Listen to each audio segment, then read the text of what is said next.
Entrez dans n'importe quelle salle de classe, ici au Togo. Qu'est-ce qu'on entend? Un peu d'EV par-ci, du cabier par-là, une touche de mina, et bien sûr, le français.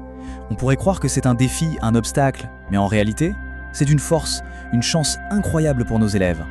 Alors la grande question, c'est ça. Comment on fait? Comment est-ce qu'on transforme ce trésor de langue en un vrai moteur pour que chaque enfant réussisse? C'est exactement ce qu'on va explorer ensemble. On va voir des stratégies, des choses simples, concrètes, qui marchent. Allez, on y va. Le point de départ. Le plus grand changement, en fait, il ne coûte rien. Pas besoin de matériel, de nouveaux livres, non. Tout se passe dans notre tête. C'est une question de regard. Le regard qu'on porte, nous, les enseignants, sur la langue que l'enfant amène avec lui de la maison. Écoutez bien cette phrase, elle est essentielle. Elle devrait être affichée dans toutes nos salles des maîtres. Ne pas demander à l'enfant de laisser sa langue à la porte de l'école. Parce que quand on fait ça, ce n'est pas juste une langue qu'on lui demande de laisser. C'est un bout de qui il est, de son histoire, de sa famille. C'est sa sécurité qu'on fragilise. Ce tableau, il résume tout. C'est le avant et le après.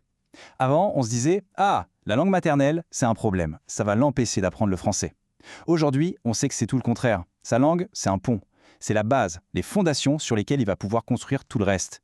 Y compris, et c'est ça qui est important, un bon français. Alors, concrètement, ça veut dire quoi? Ça veut dire une nouvelle règle d'or pour nous tous. C'est fini. On ne dit plus jamais à un parent « parlez français à la maison ». Jamais. Même si on pense bien faire, même si l'élève a des difficultés. Les études sont très claires là-dessus. Non seulement ça n'aide pas l'enfant, mais pire, ça attaque sa confiance en lui. Et un enfant qui n'a pas de confiance, il n'apprend pas. Ok, cette nouvelle façon de voir les choses, c'est bien beau, mais en classe, on fait quoi? Comment on passe de l'idée à l'action? Eh bien, il y a des tas d'outils vraiment très simples pour que l'élève ne soit plus juste quelqu'un qui écoute, mais quelqu'un qui agit. Imaginez, vous lancez une petite activité toute simple. Comparons nos langues. Vous prenez un mot que tout le monde connaît. Maison, par exemple. Et là, c'est parti. Chaque enfant dans son groupe va dire ou écrire comment on dit maison dans sa langue. Et après, tous ensemble, on regarde, on écoute. Tiens, ça se ressemble. Oh là, c'est très différent. D'un coup, l'enfant n'est plus passif. Il devient un petit chercheur, un expert de sa langue. Et en faisant ça, sans même s'en rendre compte, il développe une compétence super importante, la métalinguistique. Je sais, le mot a l'air un peu savant, mais en fait c'est tout simple. Ça veut dire que l'enfant devient une sorte de détective des langues. Il ne fait pas que parler, il commence à réfléchir. Comment ça marche une langue? Pourquoi on dit comme ça? Il fait des liens. Il tisse des ponts entre sa langue et le français. Et le meilleur dans tout ça, c'est que ça ne demande pas des moyens énormes. On peut le faire avec ce qu'on a. Un album pour enfants? Super, ça ouvre une porte sur d'autres cultures. Un coin du mur de la classe? On en fait un mur des mots multilingue.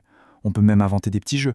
Comment on met les mots au pluriel dans ta langue? Et pour dire non, tout d'un coup, chaque langue devient une pièce d'un grand puzzle qu'on construit tous ensemble. Mais attention, valoriser la langue de l'enfant, ça ne se passe pas que dans la classe. Ça veut aussi dire faire tomber le mur. Vous avez ce mur parfois invisible qui sépare l'école et la maison. Pour que ça marche, pour que l'enfant réussisse, il faut que l'école et les familles travaillent main dans la main, de vrais partenaires.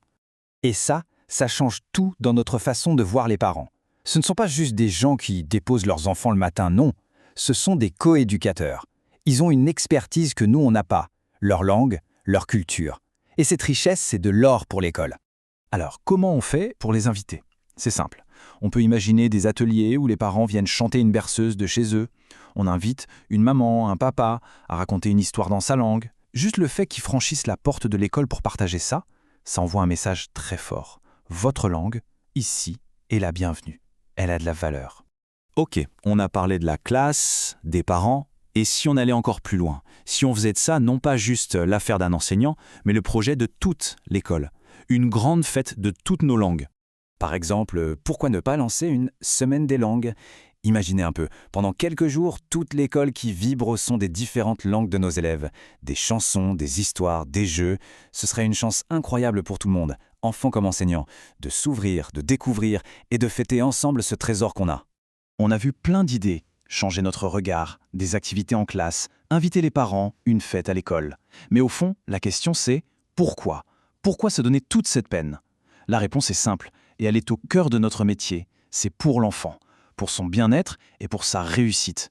Parce que, et c'est peut-être la chose la plus importante à retenir, un enfant qui sent que sa langue, celle de son cœur, est la bienvenue à l'école, eh bien c'est un enfant qui se sent bien, qui a confiance en lui. Et la confiance en soi, on le sait tous, c'est le carburant de l'apprentissage. C'est ce qui permet d'oser, de se lancer, même si on fait des erreurs. Donc en fait, en faisant ça, on lui donne les outils pour construire des ponts solides entre son monde et le monde de l'école. Le résultat ?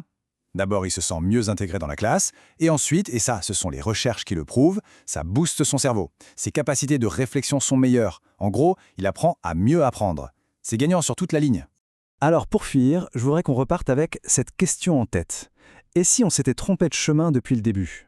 Et si la meilleure manière, la plus efficace pour que nos élèves apprennent bien le français, ce n'était pas de combattre leurs autres langues, mais au contraire de s'appuyer dessus, de les célébrer toutes ?